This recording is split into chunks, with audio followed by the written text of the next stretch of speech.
कदीम पुरस्कार और साजिशों में डूबे हुए दौर में हजारों साल पहले के वक्त में पीछे जाए एक वसी व अरीज जमीन की तस्वीर बनाए जो अब शुमाली समंदर की बर्फीली गहराइयों के नीचे छपी हुई है। ये डोगरलैंड का दायरा था, एक खोई हुई दुनिया जो कभी इसके साहिल से परवान चढ़ती थी, जो अब जदीद बर्तानिया का साहिल है। लिहाजा डोगरलैंड के पुरस्कार सफर से पर्दा उठाने के लिए हमारे साथ शामिल हों, एक खोई हुई दुनिया जिसके दोबारा दरियाफ्त होने का इंतजार है। लेकिन इससे पहले कि हम इस एडवेंचर का आगाज करें, 1 लाख मुरब्बा मील पर फैले हुए लैंड मास का तसव्वुर करें जो आखिरी बर्फानी दौर के दौरान बर्तानिया से मैनलैंड यूरोप तक फैला हुआ है। डोगरलैंड, जिसे डोगर लिटोरल के नाम से भी जाना जाता है, जिंदगी से भरपूर एक मुतहर्रिक मंजर था। ये पत्थर के जमाने के हजारों आबादकारों के लिए एक पनागा थी, उनकी आग नाहमवार इलाके में टिमटिमाती साए डाल रही थी। लेकिन डोगरलैंड कदीम लोगों के लिए सिर्फ एक घर से ज्यादा था। ये बरतानवी जज़ायर और शुमाली यूरोप के दरमियान एक अहम राब्ता था। जमीन और मवाक़े के अजीम पुल की तरह उसने मुख्तलिफ जमीनों और सकाफतों को जोड़ दिया, तिजारत, हिजरत और ख्यालात के तबादले में सहूलत फराहम की। जैसा कि हम डोगरलैंड के राजों को गहराई में तलाश करते हैं, हम बका और मुवाफ़िक़त की कहानियों से पर्दा उठाते हैं। जमीन की तज़ीन में बिखरे हुए पत्थर के औजार उसके बाशिंदों की जहानत की गवाही देते हैं, जो अपने माहौल के चैलेंजों के दरमियान परवान चढ़े।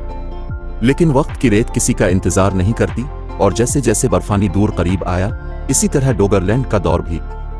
समंदर की बढ़ती हुई सतह, ग्लेशियर पिघलने से समंदर ने जमीन पर वापस कब्जा करना शुरू कर दिया। कभी हलचल मचाने वाली बस्तियों और सरसब्ज जंगलात को समंदर के अंतक मार्च ने निगल लिया। आज डोगरलैंड एक अजीब मुअम्मा बनी हुई है, लहरों के नीचे छपी हुई एक खोई हुई दुनिया। इसके बावजूद इसकी मीरास बरकरार है, जो बदलते हुए मनाजिर के सामने इंसानियत की लचक का सबूत है। डोगरलैंड में इंसानी मौजूदगी तकरीबन 10,000 कब्ल मसीह के ज़माने से पहले की है, जब कदीम तहजीबें नाहमवार मनाजिर के दरमियान परवान चढ़ी थी। लेकिन किस्मत के पास इस खोई हुई दुनिया के लिए और भी मंसूबे थे, क्योंकि आखिरी बर्फानी दौर की बर्फीली गिरफ्त ने ज़मीन पर अपनी गिरफ्त ढीली कर दी थी। लगभग 7,500 साल पहले, जैसे ही बर्फानी दूर करीब आया, डोगरलैंड को अपने हतमी हिसाब का सामना करना पड़ा।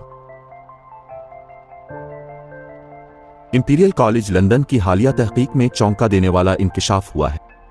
डोगरलैंड की तारीख के आखिरी बाब को यादगार तनासुब के एक तबाहकुन वाक़या ने निशान जद किया। तकरीबन 8,200 साल पहले आने वाले एक ही बड़े सुनामी ने डोगरलैंड के आखिरी बकिया जजीरे को अपने नाकाबिल मुआफ़ी गिले में ले लिया। समंदर की गहराइयों से पैदा होने वाली ये सुनामी नॉर्वे के साहिल पर स्टोरगा के नाम से मशहूर लैंड स्लाइडिंग से शुरू हुई। 5 मीटर तक की ऊंचाई तक पहुंचने वाली लहरें पूरी जमीन पर अलिफाट है और तबाही फैला दें। माहीगीर, जो अब डोगर बैंक के साहिल पर काम कर रहे हैं, एक तवील अरसे से अपने जालों में कदीम चीजें जैसे मीमित की हड्डियां, शेर की हड्डियां और पुराने नवादिरात जाल में पकड़ रहे हैं। डोगरलैंड के सुनामी का असर 2011 में जापान में आने वाले तबाहकुन सुनामी के मुतरादिफ था, जिसने तबाही और मायूसी को अपनी लपेट में ले लिया। जैसे जैसे पानी में इजाफा हुआ और जमीन समंदर के बेलगाम हमले की जद में आ गई, डोगरलैंड की आबादी कम होती गई। एक जमाने में जमीन का एक वसी व अरीज फैलाव था, जो अपने साबिका नफस के महज एक साए में तब्दील हो गया था। इंपीरियल कॉलेज लंदन के डॉक्टर जॉन हल ने डोगरलैंड के आखिरी बाशिंदों की किस्मत पर कियास किया। क्या सुनामी की आखिरी लहर इन लचकदार रूहों के लिए तबाही का पैगाम दे सकती है, जो अपने वतन की मिटती हुई बाकियात से चिमटे हुए हैं? क्या वो पानी जो कभी जिंदगी को बरकरार रखता था, अब उसकी मौत का मुहर्रिक बन गया है? लेकिन इस तबाहकुन वाक़या के असरात सिर्फ डोगरलैंड तक ही महदूद नहीं थे। बड़े पैमाने पर सुनामी ने बहेरा शुमाली को लपेट में लेकर स्कॉटलैंड, इंग्लैंड के मशरकी साहिल और बर्रे आज़म यूरोप के पूरे शुमाली साहिल को मुतासिर किया। लहरें, जिनमें से कुछ 14 मीटर की हैरानकुन ऊंचाई तक पहुंच गई थीं, ने स्कॉटलैंड के साहिलों को झंझोड़ डाला और उनके नतीजे में तबाही का रास्ता छोड़ दिया। इंग्लैंड में भी उसका असर इतना ही गहरा था। 5 मीटर ऊंचाई की लहरें मशरकी साहिल पर टकरा गईं, जहां कभी इंसानों की काफी आबादी परवान चढ़ती थी। महसूल तहयक लोग, जो साहिली वसाइल जैसे शिल्फिश पर बहुत ज्यादा इन्हिसार करते थे। डोगरलैंड की खोई हुई दुनिया के इस दिलचस्प सफर के बारे में अपने ख्यालात का इजहार कमेंट्स सेक्शन में करें।